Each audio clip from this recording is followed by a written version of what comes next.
धर्मराज जी की कहानी। एक शहर में एक बहुत ही बुजुर्ग महिला रहती थी। वह महिला सभी से मिलजुल कर रहा करती थी और उस बुजुर्ग महिला ने अपने पूरे जीवन में हर भगवान की आराधना और बहुत सारा दान और दक्षिणा कर रखी थी। एक दिन अचानक से उस बुजुर्ग महिला की तबीयत खराब हो जाने के कारण उसका निधन हो गया। तभी उस बुजुर्ग महिला के लड़के और उसकी पत्नी ने अपनी मां का अंतिम संस्कार बहुत अच्छे से किया। तभी उस बुजुर्ग महिला के निधन के बाद यमराज ने अपने 2 सेवकों को नीचे भेजा कि जाओ तुम उस बुजुर्ग महिला को ले आओ।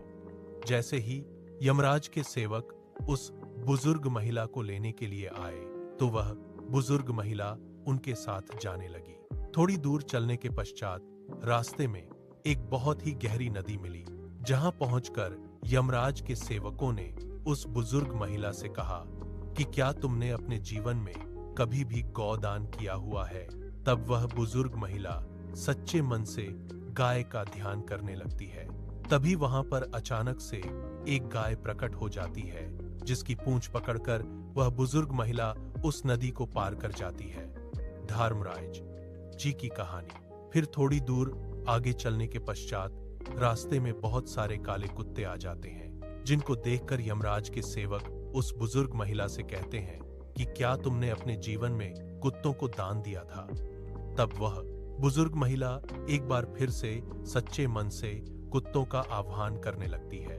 तब वहां से सारे काले कुत्ते अपना रास्ता बदलकर कहीं और चले जाते हैं और फिर वह बुजुर्ग महिला और यमराज के सेवक आगे की ओर चल देते हैं। थोड़ी दूर चलने के पश्चात एक कौवा उस बुजुर्ग महिला के सिर पर अपनी चोंच से कड़ा प्रहार करने लगता है, जिसको देखकर यमराज के सेवक उस बुजुर्ग महिला से पूछते हैं कि क्या कभी तुमने अपने जीवन में किसी भी पंडित या ब्राह्मण की लड़की के सिर पर तेल से मालिश की है या नहीं। तभी वह बुजुर्ग महिला यमराज के सेवकों की बात सुनकर ब्राह्मण की बेटी का सच्चे मन से आवाहन करना शुरू कर देती है, जिसके बाद वह कौवा उस बुजुर्ग महिला को चोंच मारना बंद कर देता है और वहां से चला जाता है। फिर वहां से वह बुजुर्ग महिला और यमराज के दोनों सेवक आगे की ओर चल देते हैं।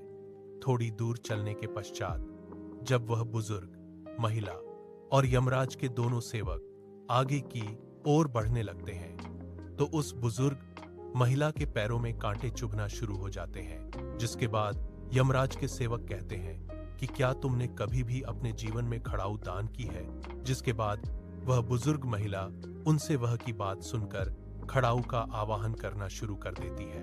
देखते ही देखते उस बुजुर्ग महिला के पैरों में खड़ाऊ आ जाती है और वह बुजुर्ग महिला और यमराज के दोनों सेवक आगे की ओर चल देते हैं। जिसके बाद दोनों सेवक वह उस बुजुर्ग महिला को यमराज के पास ले जाते हैं और फिर यमराज बुजुर्ग महिला को चित्रगुप्त के पास ले जाते हैं। तभी चित्रगुप्त यमराज से कहते हैं, यह कौन है और आप किसको लेकर यहां आए हैं। तभी यमराज चित्रगुप्त से कहते हैं कि इस बुजुर्ग महिला ने अपने पूरे जीवन में बहुत सारा दान और बहुत सारे पुण्य किए हैं, लेकिन इस बुजुर्ग महिला ने धर्मराज की कोई भी पूजा अर्चना नहीं की है।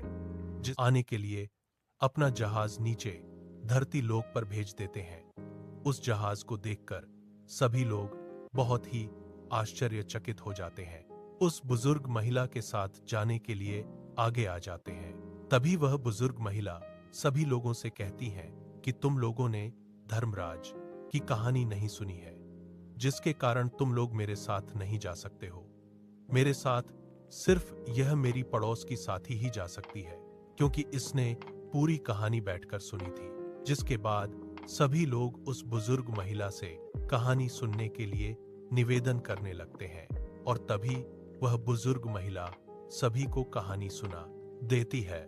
जिसके बाद सभी लोग उस जहाज में बैठकर स्वर्गलोक पहुंच जाते हैं। स्वर्गलोक में सभी लोगों को देखकर धर्मराज कहते हैं कि मैंने तो सिर्फ इस बुजुर्ग महिला के लिए जहाज भेजा था, यहां पर तुम लोग कैसे आ गए। तभी वह बुजुर्ग महिला धर्मराज से कहती है कि हे धर्मराज, मैंने अपने पूरे जीवन में जितना भी पुण्य कमाया है उसका आधा पुण्य इन सभी को दे दीजिए। जिसके बाद धर्मराज सभी लोगों को स्वर्ग लोक में जगह दे देते हैं और यहीं पर यह कहानी समाप्त होती है। दोस्तों, उम्मीद करते हैं आपको यह धर्मराज